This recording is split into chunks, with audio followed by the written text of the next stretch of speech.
right, good morning, everyone. Thank you for joining us.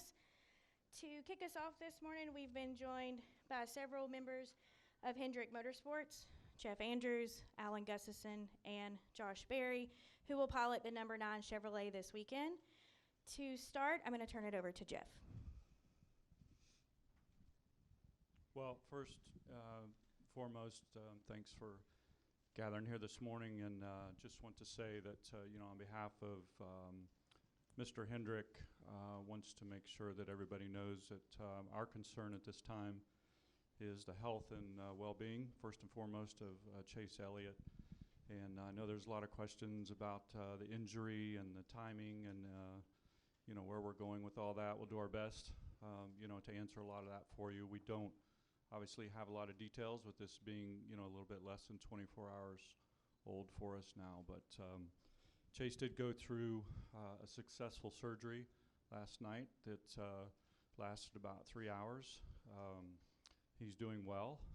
The surgery was to repair a fractured tibia, and that's really the extent that we know. There is no timeline at this point in time. We would expect this obviously to be several weeks, but beyond that, I don't have a timeline to offer for you, and we'll obviously work with Chase and his doctors in the future to help determine that. But again, I just can't reiterate enough that for Mr. Hendrick and Hendrick Motorsports, the most important thing is Chase's health and his well-being, and we'll work with him on that timeline.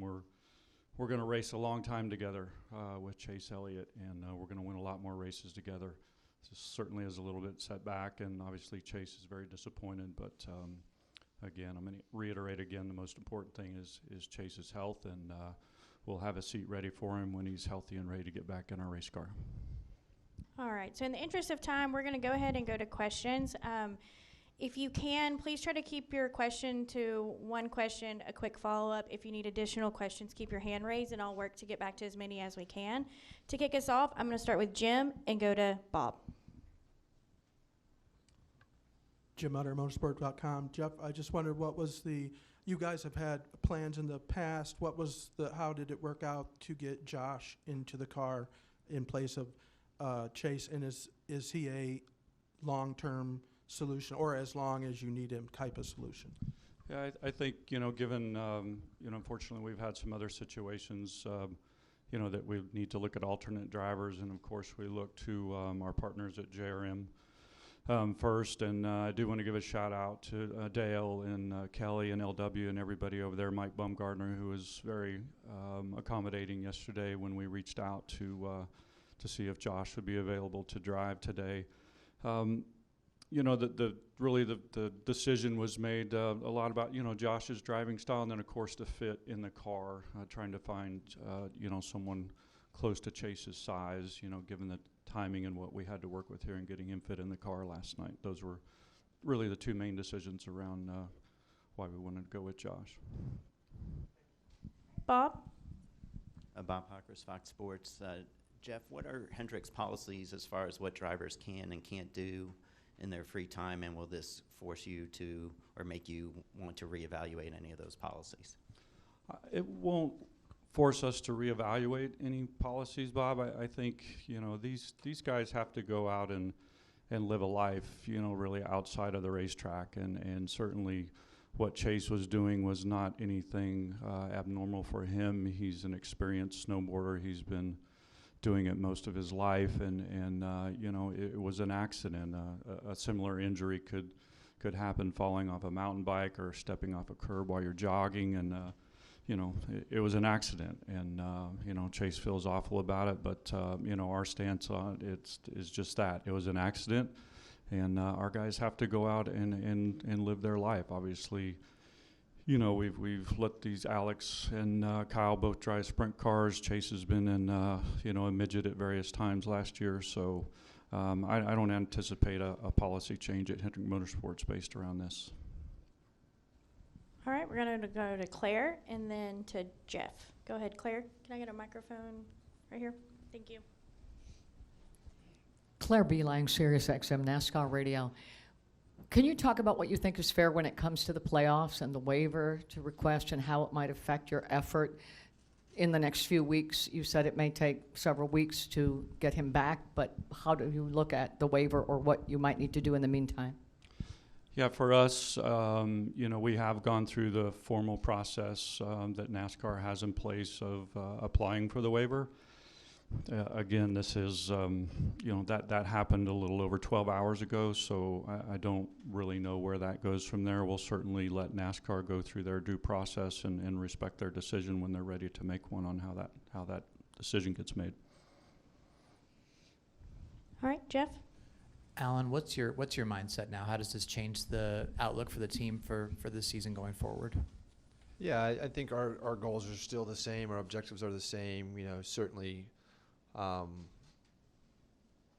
things have changed, but we want to compete at a high level and make the transition. Right now, my focus really is making the transition as easy for Josh as possible and trying to help him get acclimated to the car and feel comfortable and get to a position that he can use his talent and his ability to be successful. And I think moving forward past that, it's still the same goal, to be as good as we possibly can when Chase gets back and win as many races as possible. And we're certainly still in the owner's points, and depending on how the waivers and all the rest of it go, certainly if Chase can come back and we can compete at a high level and win, we can be where we want to be with the driver's side too. So there's certainly a lot of challenges that come with this, but I think we all can learn and grow and find ways to improve and be ready to go when the playoffs come around. So. All right, we're going to take a quick follow-up from Bob and then to Lee, and then we'll come up front here. Bob Pockers, Fox Sports. Jeff, can you say, is he still in the hospital in Colorado? And then does he, assuming he was treated in Colorado, that's where the accident happened, is he still in the hospital there? And then is the plan for him to go back to Georgia or to North Carolina for rehab? Yeah, so what we know, I'll just talk about the facts, as a lot of this obviously is kind of Chase's personal situation. I don't really want to get into that, but he did go through a successful surgery last night that went very well. We know that recovery is going very well, and the expectation is that he would be released sometime this morning. All right, Lee, go ahead. Josh, just talk about the opportunity. I mean, I know this isn't the way you wanted to get in an A-list car, but after driving 2 races for Spire last year, this is like a night and day situation. Gives you an opportunity to showcase your talent. Yeah, I mean, first and foremost, obviously, we're thinking about Chase and want him. This is his ride and his opportunity, and I'm just thankful for these guys, Mr. Hendrick, everybody at Hendrick Motorsports. Thought of me to come fill in for him in this moment. I mean, without a doubt, it's going to be a great challenge for me. But a great challenge comes great opportunity for me to learn and grow as a driver and work around a lot of really talented and smart people here at Hendrick Motorsports. So we're just taking it one lap at a time, one day at a time. Just gonna try to. I don't think our expectations are we don't really have any expectations at this point, right? We're gonna try to get to this practice and qualifying. I'm gonna race my Xfinity car, and then we'll meet some more and talk about it, make a plan for tomorrow. But it's definitely a great honor to drive for Hendrick Motorsports, and regardless of the situation, so I'm gonna try to do the best I can for these guys. All right, go ahead. Mark Anderson, AP. Josh, what was your initial reaction when you got the word, and did the fact that you've had success here, does that help as far as making the transition? Yeah, I mean, it's just a lot happened really fast, man. I just can't. It's just crazy how quick something like that can happen. But yeah, the fact that I've won here twice in the Xfinity car definitely makes it a lot easier. I'm going to be learning a new car here in an hour or so. So at least having some success at the track, I think that definitely gave me some confidence, some more confidence in what I'm doing. So it's just it's been a wild couple of days. You never know what could happen, I guess, when you wake up. All right, we're going to go Kelly and Claire. Go ahead. Microphone to Kelly, please. Right here. Kelly, CrandallRacer.com. Alan, can you walk us through all the changes that had to be made and how long it took the team to get everything swapped over? Yeah, it's the interiors are super intricate and everybody's got a different body type. So we went through a lot of the processes. Josh's bucket is the same as Alex, is different from Chase's. We went through trying to kind of get those to work out and had some issue with that. And Yeah, it's. I mean, I could probably sit here for 2 hours and explain to you all the detail. That would be really boring for you, but it's not an easy thing to do, and certainly I think we got Josh into a safe situation, which is first and foremost our concern with the interior. Secondly, a fairly comfortable situation, but he needs to get on the track and run and see how he feels, and we'll certainly make some adjustments from there. But yeah, that transitions, that's always a difficult thing. With Chase, obviously we've had years and years and years to refine the interior package, his seat, leg braces, headrests, etc. for him, and we had to kind of just do the best we can to get it into a suitable position for Josh, which I feel good about. All right, Claire. Claire Belang, Sirius XM NASCAR Radio. Thank you for the follow-up. Jeff, I know you mentioned it earlier a little bit, but can you talk a little more about how Chase is feeling, not hurting, but in his head? How does he feel?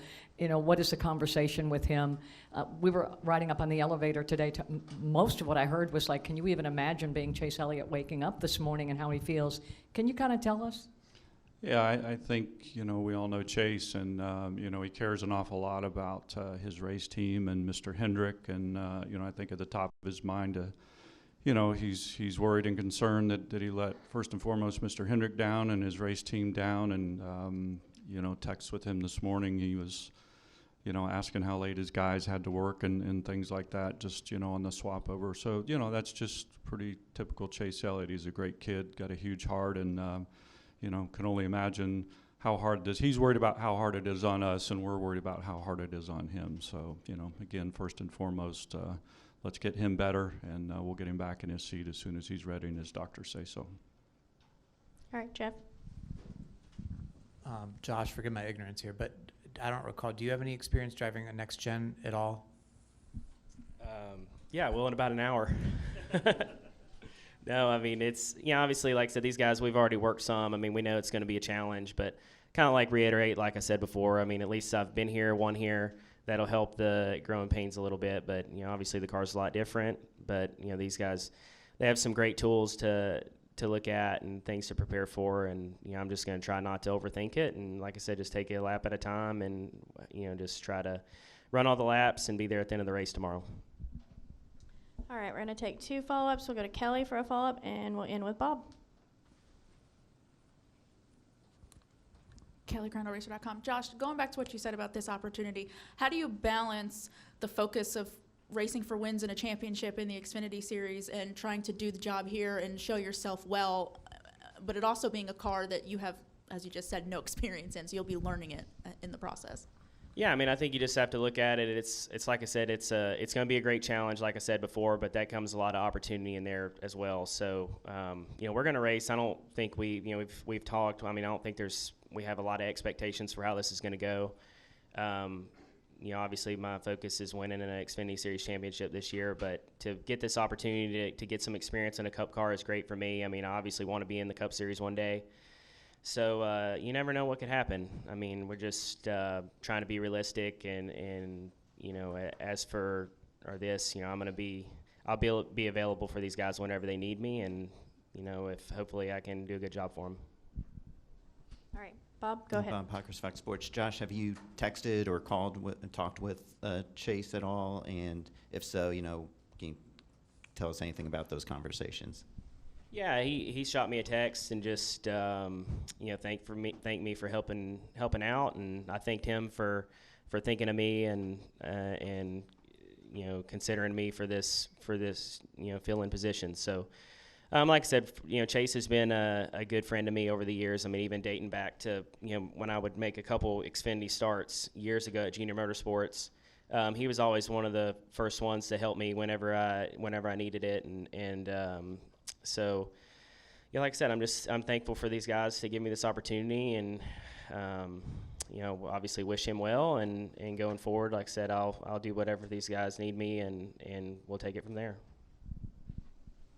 All right, for Jeff, Josh, and Alan, thank you guys for being willing to spend a few minutes with us this morning. We wish you guys the best of luck this weekend under the circumstances.